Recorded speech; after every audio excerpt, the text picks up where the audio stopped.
Ladies and gentleman, ಸದ್ಯಕ್ಕೆ ರಾಜ್ಯದ ಹೊಸ ಸರ್ಕಾರಕ್ಕೆ ಹೊಸ ಮುಖ್ಯಮಂತ್ರಿ ಏನೋ ಬಂದಿದ್ದಾರೆ. ಇದರ ಜೊತೆಗೆ ಬಹಳ ಡ್ರಾಸ್ಟಿಕ್ ಆಗಿರ್ತಕ್ಕಂಥ ಪ್ರಮುಖವಾಗಿರ್ತಕ್ಕಂಥ ಹಲವು ಬದಲಾವಣೆಗಳು ಕೂಡ ಆಗಿರ್ತಕ್ಕಂಥದ್ದು.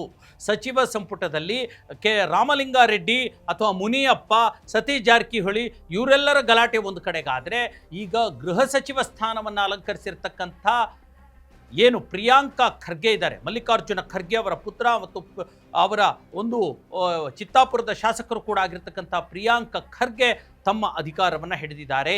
ಈಗ ಬಹಳ ದೊಡ್ಡ ಒಂದು ಚರ್ಚೆಗೆ ಗ್ರಾಸವಾಗಿರ್ತಕ್ಕಂಥದ್ದು ಪ್ರಿಯಾಂಕ್ ಖರ್ಗೆ ಅವರ ನಡೆ ನುಡಿ.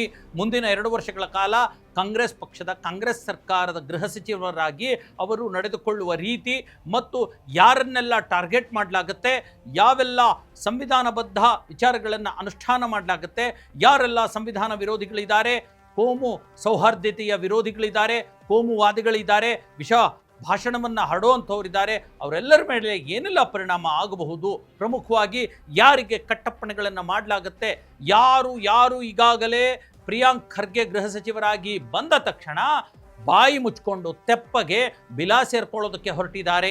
ಈ ಎಲ್ಲದರ ಕುರಿತಂತೆ ನಾನು ನಿಮಗೆ ಮಾಹಿತಿಯನ್ನು ಕೊಡ್ತೀನಿ. ನೀವು ನೋಡ್ತಾ ಇದ್ದೀರಾ ನೆಲ ಜಲ ಭಾಷೆಗಾಗಿ ಪ್ರಾಮಾಣಿಕ ಪತ್ರಿಕೋದ್ಯಮ, ನಿಮ್ಮ ಫೋಕಸ್ ಟಿವಿ. ಇದು ಎಕ್ಸ್ಪ್ಲೇನರ್, ನಾನು ಹಬೀಬ್ ದಂಡಿ. ಎಸ್ ವೀಕ್ಷಕರೇ, ಪ್ರಿಯಾಂಕ್ ಖರ್ಗೆ ಬೆನ್ ಮಲ್ಲಿಕಾರ್ಜುನ ಖರ್ಗೆ ಅಂದರೆ ಮಲ್ಲಿಕಾರ್ಜುನ ಖರ್ಗೆ ಅವರ ಮಗನಾಗಿ ಈಗ ಗೃಹ ಸಚಿವ ಸ್ಥಾನವನ್ನು ಅಲಂಕರಿಸಿರ್ತಕ್ಕಂಥ ಪ್ರಿಯಾಂಕ್ ಖರ್ಗೆ ರಾಜ್ಯದ ನೂತನ ಗೃಹ ಸಚಿವ. ಈಗಾಗಲೇ ಪ್ರಿಯಾಂಕ್ ಖರ್ಗೆ ಅವರ ಕಳೆದ 8-10 ವರ್ಷಗಳ ರಾಜಕೀಯ ಜರ್ನಿ ಒಂದು ಕತೆ ಆದರೆ, ಕಳೆದ 3 ವರ್ಷಗಳಲ್ಲಿ ಪ್ರಿಯಾಂಕ್ ಖರ್ಗೆ ಸಿಡಿದಿರ್ತಕ್ಕಂಥದ್ದು. ಅವರು ಬೇರೆ ಗೃಹ ಸಚಿವರಾಗಿ ಅಲ್ಲದೇ ಇದ್ದರೂ ಕೂಡ ಕಾಂಗ್ರೆಸ್ ಪಕ್ಷದ ಕಾಂಗ್ರೆಸ್ ಸರ್ಕಾರದ ಒಂದು ಅವಿಭಾಜ್ಯ ಅಂಗವಾಗಿ ಅವರು ಯಾವ ರೀತಿ ತಮ್ಮ ಸಾಮಾಜಿಕ ವಿಚಾರಗಳ ಕುರಿತಂತೆ, ಸಾಮಾಜಿಕ ಸೋಷಿಯಲ್ ಇಶ್ಯೂಸ್ಗಳ ಕುರಿತಂತೆ ತಮ್ಮ ಅಭಿಪ್ರಾಯಗಳನ್ನು ವ್ಯಕ್ತಪಡಿಸ್ತಿದ್ರು, ಎಷ್ಟು ಮಟ್ಟಿಗಿನ ಅವರು ವಿವಾದಕ್ಕೆ ಈಡಾಗಿದ್ರು, ಎಷ್ಟು ಮಟ್ಟಿಗೆ ಅವರ ವಿರೋಧ, ಅಂದರೆ ಪ್ರಿಯಾಂಕ್ ಖರ್ಗೆ ವಿರುದ್ಧದ ವಿರೋಧ ಭಾಸಗಳು ಮತ್ತು ಹಲವಾರು ಅಭಿಪ್ರಾಯಗಳು ವ್ಯಕ್ತವಾಗ್ತಾ ಇದ್ವು. ಇವೆಲ್ಲವನ್ನು ಕೂಡ ನಾವು ನೋಡಿದ್ದೀವಿ. ಈಗ ಸದ್ಯಕ್ಕೆ ಅಂತಹ ಪ್ರಿಯಾಂಕ್ ಖರ್ಗೆ ಕೈಯಲ್ಲೇ ಈಗ ಗೃಹ ಸಚಿವ ಇಲಾಖೆ ಸಿಕ್ಕಿಬಿಟ್ಟಿದೆ, ಗೃಹ ಇಲಾಖೆ ಸಿಕ್ಕಿಬಿಟ್ಟಿದೆ. ಈಗ ಪ್ರಿಯಾಂಕ್ ಖರ್ಗೆ ಅವರ ಮುಂದೆ ಇರತಕ್ಕಂಥ ಟಾರ್ಗೆಟ್ ಏನು ಅನ್ನುವಂಥ ಒಂದು ದೊಡ್ಡ ಚರ್ಚೆ ನಡೀತಾ ಇದೆ. ಪ್ರಿಯಾಂಕ್ ಖರ್ಗೆ ಹೇಳಿ ದಲಿತ ಸಂಘಟನೆಯ ಪ್ರಮುಖ ನಾಯಕ. ಈಗಾಗಲೇ ನಾವು ಚಿತ್ತಾಪುರದ ಒಂದೇ ಒಂದು ವಿಚಾರವನ್ನು ಅಥವಾ ಒಂದೇ ಒಂದು ಇನ್ಸಿಡೆಂಟನ್ನು ನಿಮ್ಮ ಮುಂದೆ ತರಲಿಕ್ಕೆ ಬಯಸ್ತೀನಿ. ಪ್ರಿಯಾಂಕ್ ಖರ್ಗೆ RSS ಬಗ್ಗೆ ಕಟುವಾದ ಪದಗಳಲ್ಲಿ ಈಗಾಗಲೇ ಹಲವು ಬಾರಿ ವಾಗ್ದಾಳಿ ನಡೆಸಿರ್ತಕ್ಕಂಥದ್ದು ಮತ್ತು RSS ಏನಿದ್ದಾರೆ, ರಾಷ್ಟ್ರೀಯ ಸ್ವಯಂ ಸೇವಕ ಸಂಘದ ಕಾರ್ಯಕರ್ತರಿದ್ದಾರೆ, ಅವರಿಂದ ಹಲವಾರು ಬಾರಿ ವಿರೋಧವನ್ನು ಕೂಡ ಎದುರಿಸಿರ್ತಕ್ಕಂಥದ್ದು.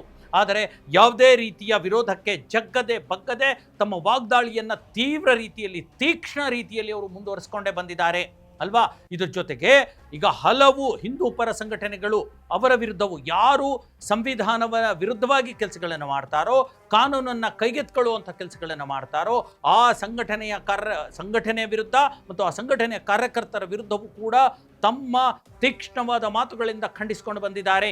ಅದು ಬಜರಂಗ ದಳ ಆಗಿರಲಿ, ವಿಶ್ವ ಹಿಂದೂ ಪರಿಷತ್ ಆಗಿರಲಿ, ಶ್ರೀರಾಮ ಸೇನೆ ಆಗಿರಲಿ, ಈ ಥರದ ಯಾವುದೇ ಲೋಕಲ್ ಬಲಪಂಥೀಯ ಸಂಘಟನೆಗಳ ವಿರುದ್ಧ ತಮ್ಮ ತೀಕ್ಷ್ಣ ವಾಗ್ದಾಳಿಯನ್ನು ಪ್ರಿಯಾಂಕ್ ಖರ್ಗೆ ಮಾಡಿಕೊಂಡೇ ಬಂದಿರತಕ್ಕಂಥದ್ದು ಅಲ್ವಾ. ಯಾವುದೇ ತರಹದ ಹೇಳಿಕೆಗಳಿಗೆ, ವಿರೋಧಗಳಿಗೆ ಅವರು ಜಗ್ಗಿಲ್ಲ, ಬಗ್ಗಿಲ್ಲ. ಈಗ ಪ್ರಿಯಾಂಕ್ ಖರ್ಗೆ ಗೃಹ ಸಚಿವರಾದ ನಂತರ ಅದು ಇನ್ನಷ್ಟು ಬಲಗೊಳ್ಳಲಿದೆ. ನೋಡಿ, ಅವರು ನಿನ್ನೆಯಷ್ಟೇ ರಾಜ್ಯದ ಹಿರಿಯ DGP IGP ಮಟ್ಟದ ಅಧಿಕಾರಿಗಳೊಂದಿಗೆ ಒಂದು ವಿಶೇಷ ಸಭೆಯನ್ನು ನಡೆಸಿದ್ದಾರೆ. ಯಾರವರು ಕಾನೂನಿಗಿಂತ ದೊಡ್ಡವರು? Who is Kalladka Prabhakar Bhat? Is above the law? ಏನು ಸಂವಿಧಾನಕ್ಕಿಂತ ದೊಡ್ಡವರಾಗ್ಬಿಟ್ರಿ ಇವರೆಲ್ಲರೂ? ರಾಜ್ಯದಲ್ಲಿ ಯಾವುದೇ ಕಾರಣಕ್ಕೆ ಕೋಮು ಸೌಹಾರ್ದತೆ ಹಾಳಾಗಬಾರ್ದು, ರಾಜ್ಯದ ಶಾಂತಿ ಸುವ್ಯವಸ್ಥೆ ಕದಡಬಾರ್ದು, ಯಾವುದೇ ರೀತಿಯ ಅಹಿತಕರ ಘಟನೆಗಳು ನಡೀಬಾರ್ದು. ಯಾರೂ ಕೂಡ, ಯಾರೇ ಆಗಲಿ, ಅದು ಬಲಪಂಥೀಯ ಸಂಘಟನೆ, ಎಡಪಂಥೀಯ ಸಂಘಟನೆ ಅಥವಾ ಅವನು ಯಾರೇ ಎಷ್ಟೇ ಪ್ರಭಾವಿ ವ್ಯಕ್ತಿಯಾಗಿದ್ದರೂ ಕೂಡ ಕಾನೂನನ್ನು ಕೈಗೆತ್ತಿಕೊಳ್ಳಬಾರದು.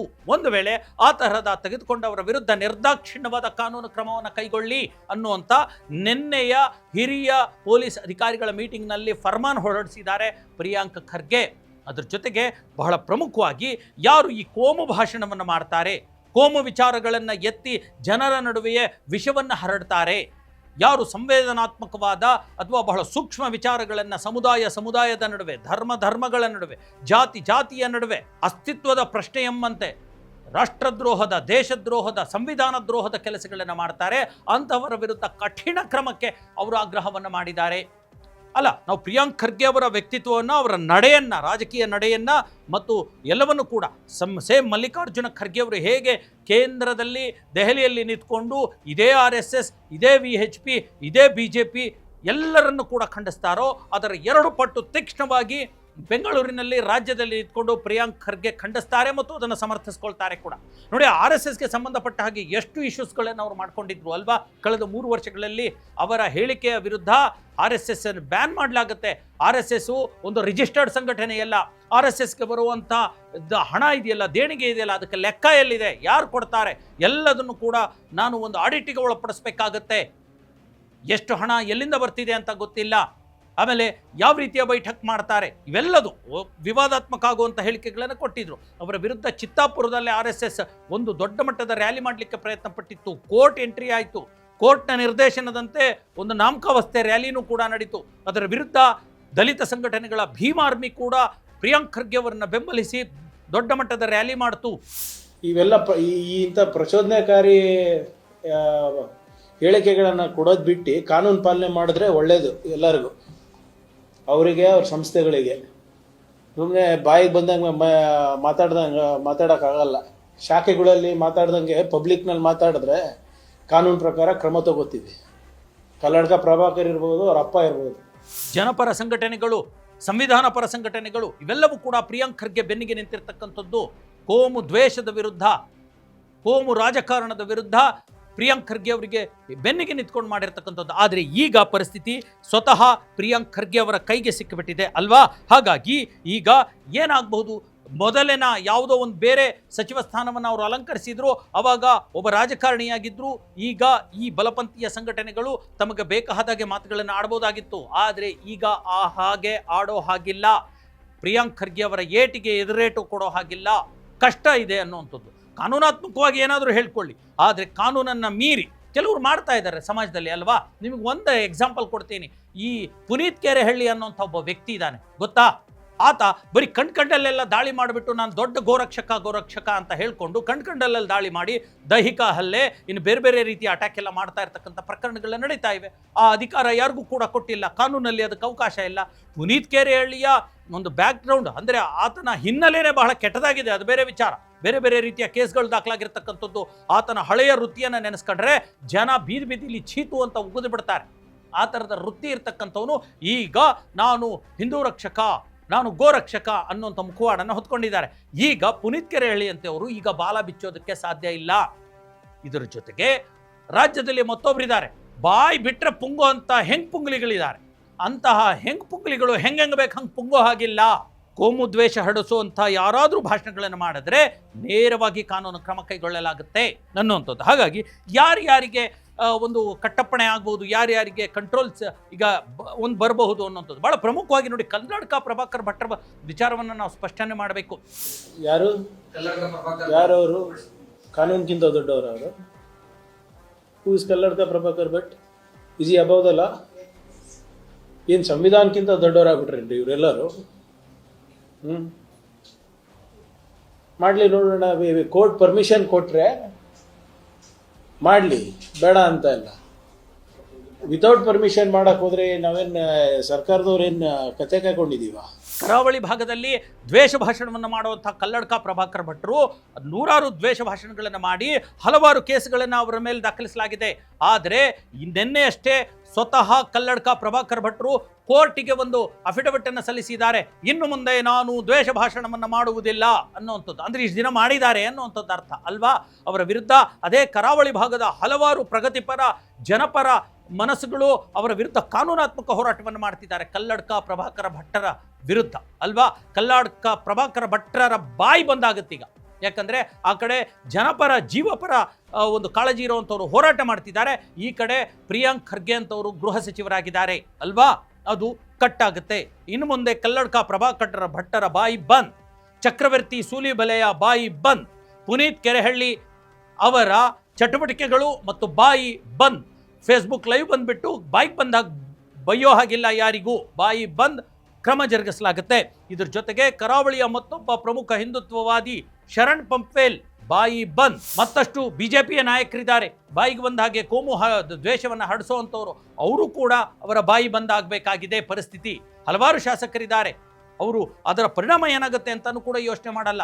ಅದು ಸುನಿಲ್ ಕುಮಾರ್ ಆಗಿರಲಿ, CT ರವಿ ಆಗಿರಲಿ ಅಲ್ವಾ, ಉಡುಪಿಯ ಶಾಸಕರಾಗಿರಲಿ, ಹಲವಾರು ಜನ ಇದ್ದಾರೆ. ಈ ಥರದವರ ಬಾಯಿ ಬಂದ್ ಬಾಯಿಗೆ ಬೀಗ. ಹರೀಶ್ ಪೂಂಜಾ ಅಂತ ಒಬ್ಬ ಶಾಸಕರು ಇದ್ದಾರೆ, ಅವರ ಮೇಲೂ ಕೂಡ ಹಲವಾರು ಪ್ರಕರಣಗಳಿದ್ದಾವೆ. ಬಾಯಿಗೆ ಬಂದಾಗ ಮಾತಾಡಿರ್ತಕ್ಕಂಥದ್ದು, ಒಂದು ರೀತಿಯ ಕೋಮು ಸಾಮರಸ್ಯಕ್ಕೆ ಧಕ್ಕೆ ತರುವಂಥ ಭಾಷಣಗಳ ವಿರುದ್ಧ ಅವರ ವಿರುದ್ಧ ಕೇಸ್ ನಡೀತಾ ಇದೆ. ಹಾಗಾಗಿ ಈ ಸದ್ಯಕ್ಕೆ ಇವರೆಲ್ಲರ ಬಾಯಿ ಬಂದಾಗಿರ್ತಕ್ಕಂಥದ್ದು. ಇದ್ರ ಜೊತೆಗೆ ಯಾರಾದರೂ ಪ್ರಿಯಾಂಕ್ ಖರ್ಗೆ ವಿರುದ್ಧ ಟ್ರೋಲ್ ಮಾಡೋದು ಅಥವಾ ಅವರನ್ನು ಕಿಚಾಯಿಸುವಂಥದ್ದು ಇವೆಲ್ಲವೂ ಕೂಡ ಮಾಡೋ ಹಾಗಿಲ್ಲ. ಯಾಕಂದರೆ ಇದು ಯಾವುದೋ ಮಾಜಿ ಸಂಸದೆ ರಮ್ಯಾ ಕೇಸಲ್ಲ, ರಾಗಿಣಿ ಕೇಸಲ್ಲ, ಸಂಜನಾ ಗಲ್ರಾನಿ ಕೇಸಲ್ಲ. ಯಾಕಂದರೆ ಬರೀ ಕಂಪ್ಲೇಂಟ್ ಕೊಟ್ಟು ಅರೆಸ್ಟ್ ಮಾಡಿಸ್ಬಿಡ್ತಾರೆ ಅಂತ, ಅಥವಾ ದರ್ಶನ್ ಅವರ ಮಿಸಸ್ ವಿಜಯಲಕ್ಷ್ಮಿ ಅವರ ಬಗ್ಗೆ ಅಶ್ಲೀಲವಾಗಿ ಅಥವಾ ಚೀಪಾಗಿ ಕಮೆಂಟ್ ಮಾಡಿ ಉಳ್ಕೊಂಡು ಬಿಟ್ಬಿಡ್ಬೋದು ಅನ್ನುವಂಥದ್ದು ಅಲ್ಲ.